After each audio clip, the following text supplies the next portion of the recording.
ഈശോ മിശിഹായിക്ക് സ്തുതിയായിരിക്കട്ടെ. ഹല്ലേലൂയ. എല്ലാ കുടുംബാംഗങ്ങൾക്കും ഒരു നല്ല ദിവസമാകട്ടെ കേട്ടോ. കുഞ്ഞുങ്ങളെ ഹല്ലേലൂയ. നിങ്ങളൊരു കാര്യം പഠിപ്പിക്കാൻ ഇന്നലെ പറഞ്ഞ നേരം ഓർത്തിരിക്കുന്ന നോക്കട്ടെ.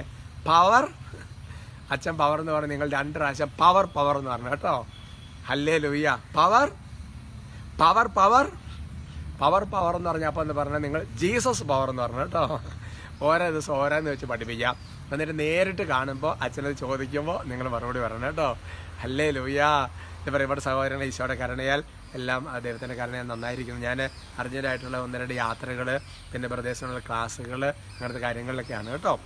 പിന്നെ നമുക്കിതൊരു നന്മറിഞ്ഞവരും ചൊല്ലി പ്രാർത്ഥിക്കേണ്ടത്. ഞാൻ ഓർക്കുകയാണ് പല ധ്യാനങ്ങൾ, പല ആൾക്കാർ ഭയങ്കരമായ കുടുംബങ്ങൾക്ക് ഭിന്നത, കുടുംബം മാത്രമല്ല കമ്മ്യൂണിറ്റികളിലെ സമൂഹങ്ങളിലൊക്കെ തമ്മിൽ ചേരുന്നില്ല.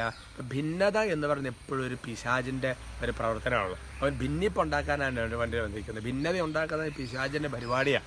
അപ്പോൾ അതുകൊണ്ട് നമ്മൾ ഒരുപാട് എന്താ പറയണത്, അപ്പം ഞാൻ ഇന്നൊരു വചനം ഓർത്ത്, ഏതൊരു വചനം മനസ്സിലാവും. അത് നിങ്ങൾക്ക് ഒരാളോട് വേറൊരാളെ പരിഭവം ഉണ്ടായ അല്ലെ, പരസ്പരം ക്ഷമിച്ചും കരുണ കാണിച്ചും ഹൃദയാർദ്രതയോടെ പെരുമാറണം.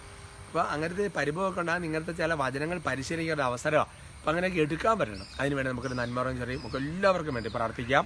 പ്രത്യേകിച്ച് ഭിന്നതയുള്ള കുടുംബങ്ങളെയൊക്കെ പ്രത്യേകം സമർപ്പിക്കാം. നന്മ നിറഞ്ഞ മറിയമേ സ്വസ്തി, കർത്താവ് അങ്ങയോട് കൂടെ സ്ത്രീകളിൽ അങ്ങ് അനുഗ്രഹിക്കപ്പെട്ടവളാകുന്നു. അങ്ങയുടെ ഉദരത്തിന് ഫലമായി ഈശോ അനുഗ്രഹിക്കപ്പെട്ടവനാകും. പരിശുദ്ധ മറിയമേ തമ്പുരാൻ്റെ അമ്മേ, പാപികളായ ഞങ്ങൾക്ക് വേണ്ടി ഇപ്പോഴും ഞങ്ങളുടെ മരണസമയത്തും തമ്പുരാനോട് അപേക്ഷിക്കണമേ. ആമേൻ. Praise the lord. ലൂക്ക 7:27 അടിസ്ഥാനപ്പെടുത്തിയാണ് ഇന്നത്തെ നമ്മുടെ വിഷയത്തിൻ്റെ തലക്കെട്ട് ഇതാണ്. നമ്മൾ മുമ്പേ പോകേണ്ടത്, നമ്മൾ ചെയ്യേണ്ടത് ഈ വഴിയൊരുക്കലാണ് എന്നുള്ളതാണ് വിഷയം.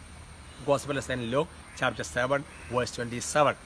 വചനം ഇതാണ് എൻ്റെ പ്രിയ സഹോദരങ്ങൾ. ഈശോ പറയുകയാണ്, സ്നാപയോഹന്നാനെ കുറിച്ചാണ് വചനം. ഇവനെ പറ്റിയാണ് ഇങ്ങനെ എഴുതിയിരിക്കുന്നത്: ഇതാ ഞാൻ നിനക്ക് മുൻപേ എൻ്റെ ദൂതനെ അയക്കുന്നു, അവൻ മുൻപേ പോയി നിനക്ക് വഴിയൊരുക്കും. ഹല്ലേലൂയ. വാസ്തവത്തിൽ അല്ലേ, ഈശോ വരുന്നതിനുള്ള വഴിയൊരുക്കലാണ് സ്നാപയോഹന്നാൻ നടത്തി, ജോൺ ദ ബാപ്റ്റിസ്റ്റ് നടത്തിയെന്ന് നമുക്കറിയാം.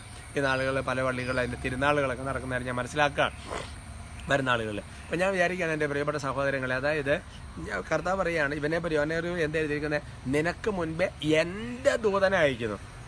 എൻ്റെ ദൂതനാണവൻ, എൻ്റെ ദൂതൻ. പുരോഹിതനെ പറഞ്ഞ് സൈന്യങ്ങൾ കർത്താവിൻ്റെ ദൂതൻ എന്നൊക്കെ പറയുന്നത് മലാക്കി പറയുന്ന പോലെ ദൂതനാണ്. അപ്പം അതുകൊണ്ട് എൻ്റെ സഹോദരങ്ങളെ, നമ്മൾ ഈശോയ്ക്ക് വഴിയൊരുക്കുന്നവനാണെങ്കിൽ നമ്മൾ ദൈവത്തിൻ്റെ ഒരു ദൂതനാണ്. മാലാഖയും ദൂതനൊക്കെ തമ്മിൽ വ്യത്യാസമുണ്ട്.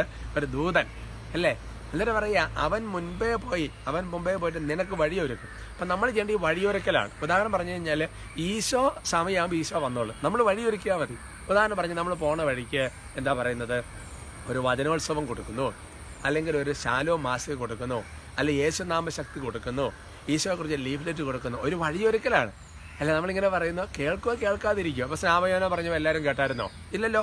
പക്ഷേ ആ ഒരുക്കപ്പെട്ട സ്ഥലങ്ങളിലേക്ക് ഈശോ വരുവാണല്ലോ ചെയ്യുന്നത്. അപ്പം അതുകൊണ്ട് നമ്മൾ ചെയ്യേണ്ടത് ഈ വഴിയൊരുക്കലാണ്.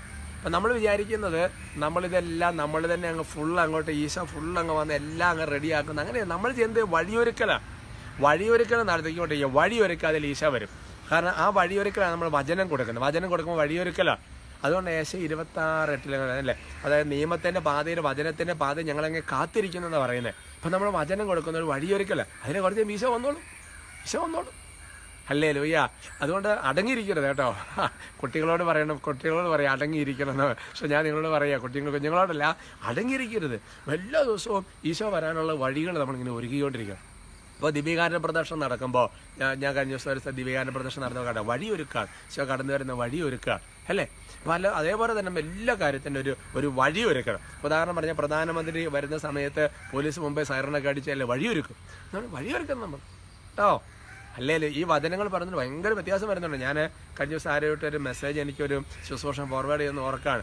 ഈ ആദ്യ കുർബാന സ്വീകരണമൊക്കെ നടത്തുമ്പോഴത്തേക്കും നമ്മൾ കുറച്ച് പാവപ്പെട്ടവരെ കുറിച്ച് കരുതൽ വേണമെന്നുള്ള ചിന്തയോടുകൂടി ചില ആക്ഷനൊക്കെ എടുക്കാൻ ഒരുങ്ങുന്ന ചില ആൾക്കാരെ ഞാൻ കാണുക. എനിക്ക് ഭയങ്കര സന്തോഷമാണ് കേട്ടോ നിങ്ങൾ വചനത്തെ ഗൗരവമായിട്ട് ഏറ്റെടുക്കുന്നതിനെ ഓർത്ത്. പക്ഷെ അനുഗ്രഹിക്കട്ടെ.